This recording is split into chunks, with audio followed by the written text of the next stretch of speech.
ไม่ทรงค่าโจไปมาด้วยวิดีโอคาเฮาในแคนตอบเรียกซับสไครป์ปันและหิ่งลำนั่นเสียดำค่ะยิ้มจอมขอบใจใหญ่ค่ะ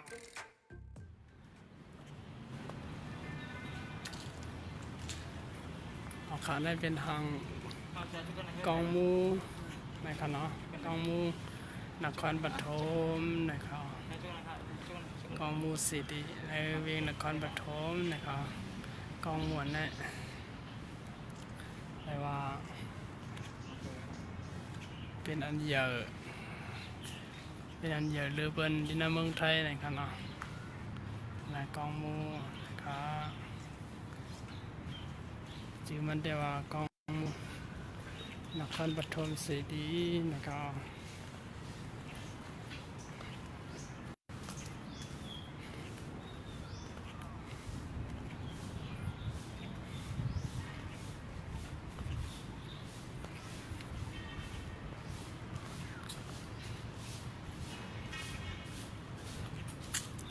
เมื่อเราก็เล็กนั่นครับเนาะ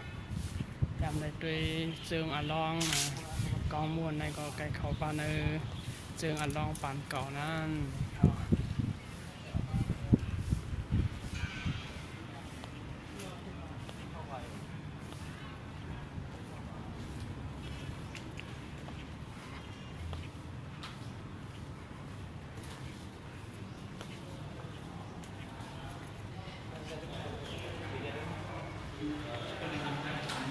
ใช่มันเป็นตัวนั่นหลายๆแล้วก็ในเช้านะครับใ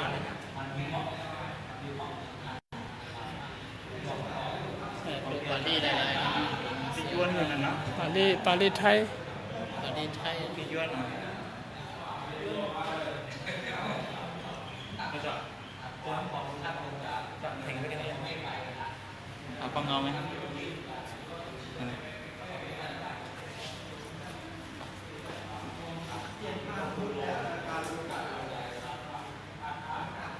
พันนี้อ่ะ1 2 3 น่าจะ 1 2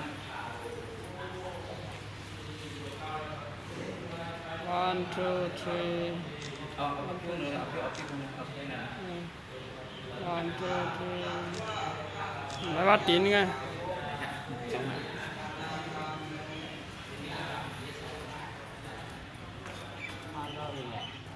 อ๋อมันเป็นกองมูชื่อว่านครปฐมในเขาไม่ได้เรียงนครปฐมกันหนังก่อนนะครับเนาะแต่ว่าเป็นกองมูอันใหญ่เลยซูเปอร์ที่ในเมืองไทยนะยาวนะครับ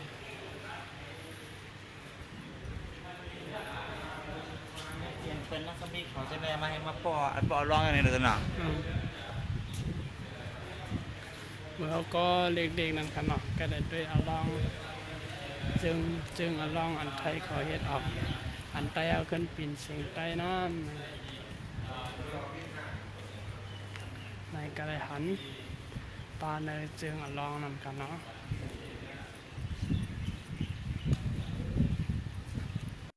ในผมจะ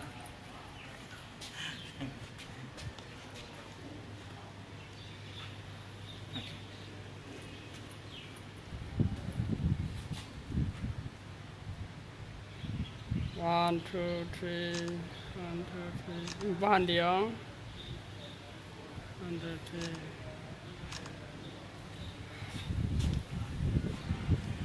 3ในเป็นในว่างนะครับเนาะในก็ที่หันสังขยาหันจากเขา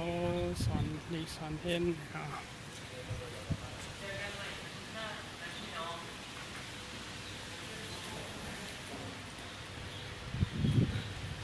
แต่ว่าเพียงเยอะลงเตี้ยๆว่า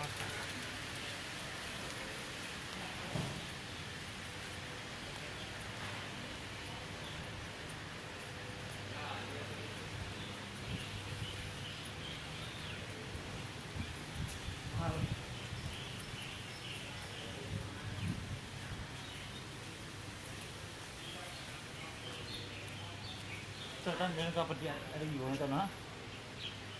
ในเราได้มีโกงฮะนะ เราจะโกงไอ้หนูจะหนานั่นไม่ใช่ตั้งใจหนาที่เขาให้ ตั้งเหนือนั่นเอาไปเลย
จะดังออกแล้วนะ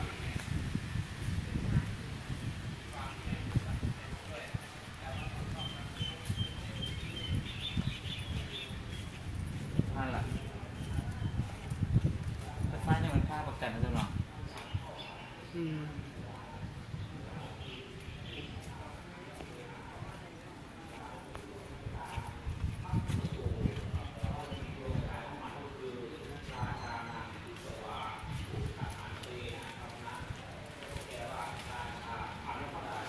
เป็นผู้อันเราเป็นผู้ที่เราเองแล้วว่ามันมีจุดฐานเป็นผู้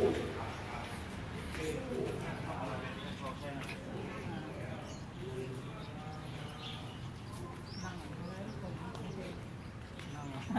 กำไปกับถัดซื้อช้ามากำหนัก อ๋อค่ะช้านำเดงค่ะช้าไหนกัด ง่ายๆหรอกอาจจะพวกข้างในมันอาจจะมีทางไทม์กันในไตเนี่ยนะ อ๋อ พวกคนขับติด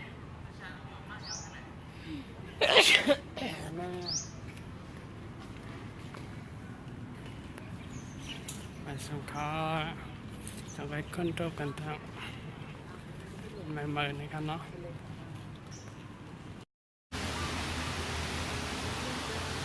รถเดี๋ยวไว้ต้องมีคนขี้พึ่งกันเนาะกันมาเข้ามาด้วยทอต้องการทอ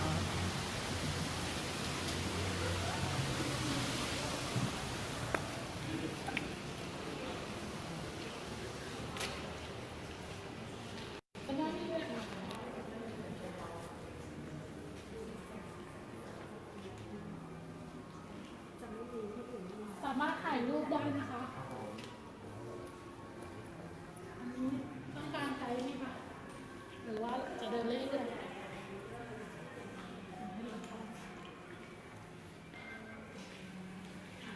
ค่ะเป็นตรงนั้นไหนนะ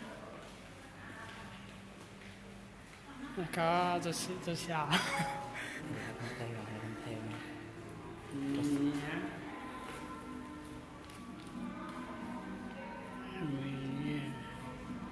อ๋อ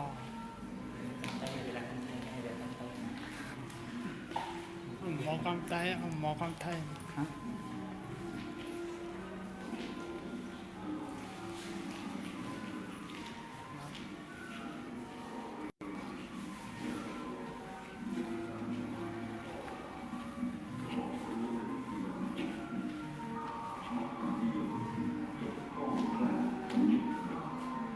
ดังได้ครับ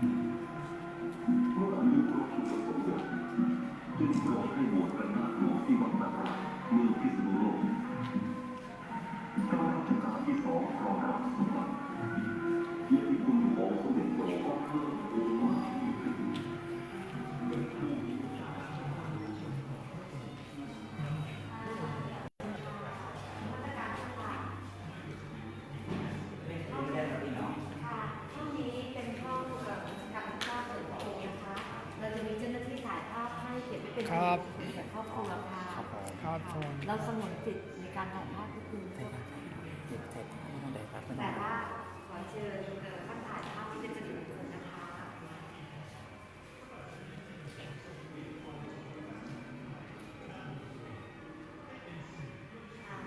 ถ้าถ่ายภาพก็หันมาทางนี้เลยก่อน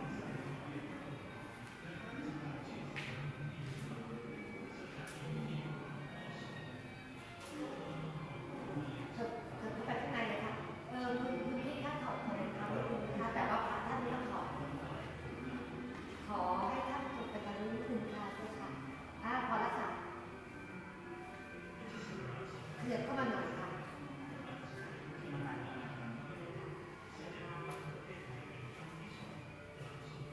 ยืนตรงนะคะ1 2 3พี่คะขอยืนไปค่ะ1 2 3ค่ะเชิญ บี